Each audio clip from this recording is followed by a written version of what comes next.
दोस्तों, कई बार हमारी जिंदगी में कुछ ऐसी परिस्थितियां आ जाती है जब हम दूसरे लोगों की वजह से परेशान होने लगते हैं। हम सामने वाले का बोलना बंद करना चाहते हैं पर हम कुछ नहीं कर सकते। हम जानते हैं कि ऐसे वक्त में हमारा शांत रहना जरूरी है, लेकिन हमारे अंदर गुस्से का ज्वालामुखी फूटने वाला होता है। लेकिन अगर आप चाहे तो इस स्थिति से बच सकते हैं, इस नुकसान से खुद को बचा सकते हैं। कैसे, आइए जानते हैं। दोस्तों, आज मैं आपको एक सच्ची कहानी के बारे में बताऊंगी जिसके जरिए आप अपने चेहरे पर मुस्कुराहट ला सकते हैं और अपने गुस्से पर काबू पा सकते हैं। तो इस वीडियो को अंत तक जरूर देखिएगा। दोस्तों, स्वागत है आप सभी का हमारे ज्ञान तिलक चैनल में। ऐसे और मोटिवेशनल वीडियो पाने के लिए चैनल को सब्सक्राइब जरूर कर लेना। दोस्तों, आज से करीब 1500 साल पहले चीन में वो नाम का एक राजा था जो बौद्ध धर्म का महान संरक्षक था। उसका बड़ा मन था कि भारत से कोई बौद्ध भिक्षुक चीन आए और बौद्ध धर्म के संदेशों का प्रचार प्रसार करे। इसके लिए उन्होंने भरपूर तैयारियां भी की। ये तैयारियां कई सालों तक चलती रही और राजा इंतजार करता रहा, लेकिन कोई भी बौद्ध गुरु भारत से नहीं आए। दिन बीतते गए और देखते ही देखते राजा 60 साल का हो गया था।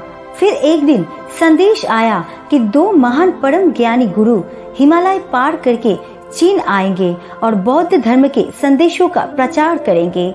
ये सुनकर सब तरफ जैसे उत्साह का माहौल बन गया और राजा भी इस खुशी में एक बड़े उत्सव के आयोजन की तैयारी में लग गया।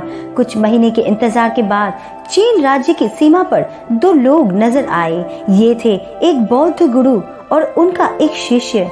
बौद्ध गुरु का जन्म दक्षिण भारत के पल्लव राज्य के राज परिवार में हुआ था। वो कांचीपुरम के राजा के पुत्र थे, लेकिन छोटी आयु में ही उन्होंने राज्य छोड़ दिया और भिक्षु बन गए। 22 साल की उम्र में जब उन्हें ज्ञान प्राप्त हुआ तो उन्हें बौद्ध धर्म के संदेश वाहक के रूप में चीन भेजा गया।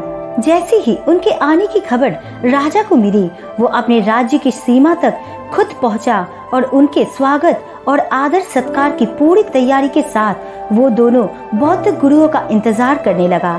जब ये भिक्षुक वहां पहुंचे तो वो काफी थक चुके थे, क्योंकि उन्होंने बहुत लंबी दूरी भारत के दक्षिण से होते हुए हिमालय को पार करते हुए चीन पहुंचे थे। राजा वो ने उन्हें देखा तो उन्हें बड़ी निराशा हुई।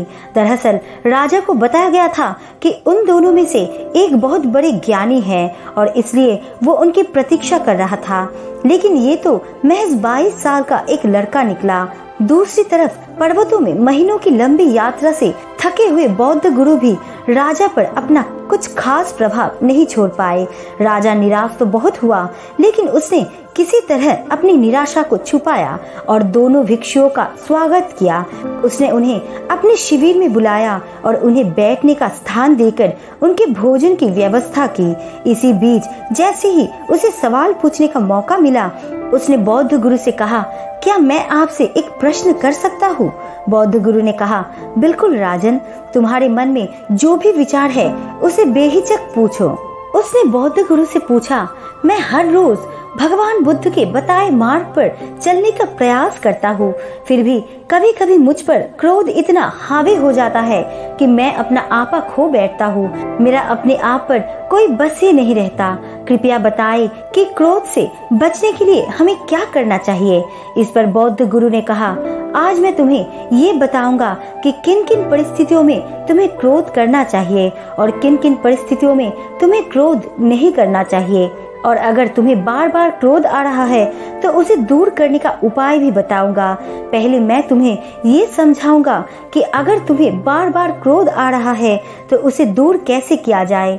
बौद्ध गुरु ने कहना शुरू किया, जो व्यक्ति लालच और मोह में अंधा बनकर हर समय भोग विलास और संग्रह के चिंतन में लगा रहता है, उसमें सुधार की गुंजाइश कभी नहीं होती है। इसलिए अपना व्यक्तिगत जीवन अधिक सरल बनाओ।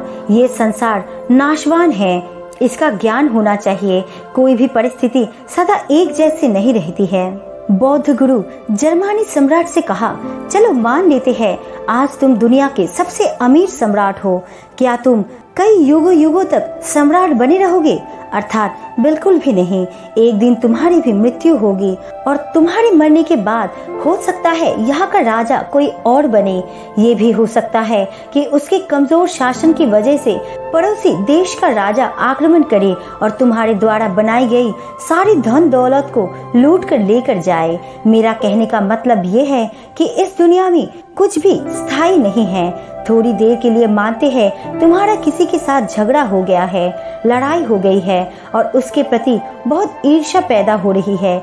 इतनी ईर्ष्या पैदा शुरू हो गई है कि अब तुम उससे बात करना भी पसंद नहीं करते, उसे देखना भी पसंद नहीं करते हो। ऐसा कई सालों से चला आ रहा है और धीरे धीरे समय भी बीत जाएगा। ईर्ष्या की जलन में अपने शरीर को खुद ही अंदर जला रहे हो और जैसा कि मैं पहले बता चुका हूँ, ये संसार नश्वर है। एक दिन तुम बूढ़े हो जाओगे और अपनी ईर्ष्या के साथ मर जाओगे। इसलिए जब तक जियो खुशी मन से जियो और किसी के प्रति क्रोध ईर्ष्या की भावना ना रखो। ईर्ष्या और क्रोध हमारे शरीर को नष्ट करता चला जाता है। जब तक हम जीते हैं ठीक से जी भी नहीं पाते, अपनी इस सुंदर जिंदगी का आनंद भी नहीं ले पाते, क्योंकि हमारे मन में हर समय क्रोध ईर्ष्या की भावना पनप रही होती है। अब हम कुछ उपाय बता रहे हैं, उसे ध्यान से सुनना, जिसके जरिए तुम अपने क्रोध को दूर कर सकते हो। पहला तो ये है कि हर रोज ध्यान करो। इससे क्या होगा कि तुम अपने अंदर की ऊर्जा को समझने में मदद पाओगे। तुम समझ पाओगे कि तुम्हें किस बात को लेकर सबसे ज्यादा गुस्सा आ रहा है। ध्यान में तुम उसे समझने की कोशिश करो कि गुस्सा आ कहां से रहा है, किस बात को लेकर आ रहा है। क्या हम जिस बात पर गुस्सा कर रहे हैं वो वास्तव में गुस्सा करने योग्य है या नहीं। उस व्यक्ति को माफ कर दो जिस व्यक्ति के प्रति गुस्सा आ रहा है, क्योंकि अगर आप उसे माफ नहीं करते हो तो आप गुस्से को त्याग नहीं कर पाओगे और फिर गुस्सा आपके शरीर को अंदर ही अंदर जलाता रहेगा और धीरे धीरे तुम कमजोर पड़ने लगोगे और तुम्हारी सोचने समझने की शक्ति कम होती जाएगी। इसलिए हे राजन, अपने शरीर के फायदे के लिए गुस्से को त्याग दीजिए, अपने मन को हल्का कीजिए, क्योंकि अगर वो व्यक्ति गलत है जिस व्यक्ति के प्रति आपको गुस्सा आ रहा है तो उसकी सजा उसके कर्म दिलाएंगे। कर्म कभी भी उसे माफ नहीं करेंगे। इसी बात को सोचकर आप गुस्से को त्याग दीजिए, क्योंकि जिस व्यक्ति का जैसा कर्म होता है उसे वैसा ही फल मिलता है। अगर सामने वाला व्यक्ति गलत है तो उसे उसके बुरे कर्मों की सजा जरूर मिलेगी। फालतू में गुस्सा कर आप अपने शरीर को चोट पहुंचाएंगे, क्योंकि गुस्सा आपको परेशान करता रहेगा। आप अपनी जिंदगी में कुछ नया नहीं सोच पाओगे, कुछ नया नहीं कर पाओगे।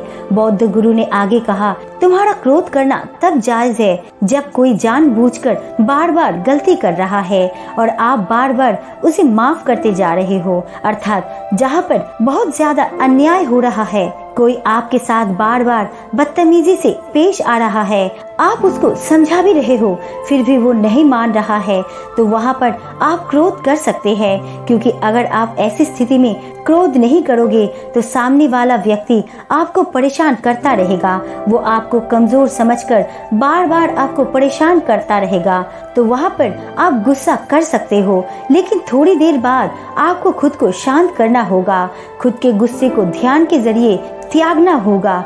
क्रोध से प्रतिक्रिया करने में बहुत ही ऊर्जा खर्च होती है। ऐसी प्रतिक्रिया हमें शक्तिहीन कर देती है।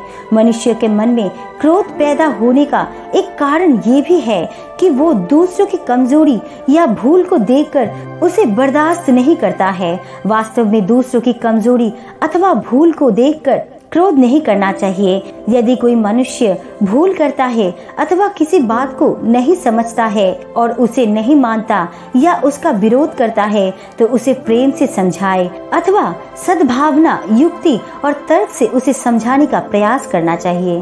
क्रोध को मिटाने का एक तरीका ये भी है, आपने कभी किसी 1 साल के बच्चे को रोते हुए देखा है? जब वो रोता है तब आप कहते हैं कि ये बच्चा है, इसको पता नहीं है कि क्या सही और क्या गलत है। उस बच्चे के रोने से आपको तनाव नहीं होता है, आप परेशान नहीं होते हैं, आप अपनी शांति भंग नहीं करते हैं। यही तरीका आपको ऐसी परिस्थिति में अपनाना है। जब भी आपको कोई परेशान करे, आपको पता है कि सामने वाला गलत है, आपको गुस्सा आ रहा हो और आप ये भी जानते हो कि आपका शांत रहना जरूरी है, तो आप दिमाग को परेशान करने की बजाय उस व्यक्ति का चेहरा अपनी कल्पना में थोड़ा बदल ले। कल्पना करे कि उसकी आंखें छोटी हो रही है और उसके सिर से बाल गायब हो रहे हैं। उसके चेहरे की जगह एक प्यारे से बच्चे का लगा दे। सोचे कि वो 1 साल का बच्चा है जिसको पता नहीं है कि वो क्या कर रहा है, वो क्यों कर रहा है, वो क्यों चिल्ला रहा है, वो क्यों बड़बड़ा रहा है। आप उसे माफ कर दे। उसकी इस हरकत पर आप मंद मंद मुस्कुराए और सोचे कि अभी बच्चा है, इसे पता नहीं है कि किस वक्त क्या सही है और क्या गलत है। इस तरीके को आप कई जगह आजमा सकते हैं। दोस्तों, ये जिंदगी बहुत प्यारी है। इस प्यारी सी जिंदगी में आप अपना वक्त तनाव में क्यों बिता रहे हैं? खुश रहने से कोई नुकसान नहीं है, बल्कि फायदे ही फायदे हैं। दूसरों से बातचीत करते समय मित्र, भाई या माता जैसे स्नेही संबोधनों का इस्तेमाल करने की आदत डालें। बात करते समय सामने वाले को इससे अपनी वाणी में मधुरता आएगी। इससे स्वयं ही क्रोध नहीं आता है और सामने वाले का भी क्रोध शांत हो जाता है। परिस्थितियां वैसी ही दिखती है जैसा हम उन्हें देख रहे हैं। हर चीज पर तनाव लेना बंद करें, उन्हें अपने मुताबिक ढालना सीखें ताकि आप खुश रह सके। बौद्ध गुरु की बातों से सम्राट नतमस्तक हो गया और फिर उसने अपने जीवन को सरल बनाने का अभ्यास शुरू कर दिया। तो दोस्तों, मुझे उम्मीद है इस वीडियो से आपको बहुत कुछ सीखने को मिला होगा। आपको ये वीडियो कैसे लगे हमें कमेंट्स करके जरूर बताना और अच्छी लगे तो लाइक एंड सब्सक्राइब जरूर करना। आपका कीमती समय देने के लिए दिल से शुक्रिया।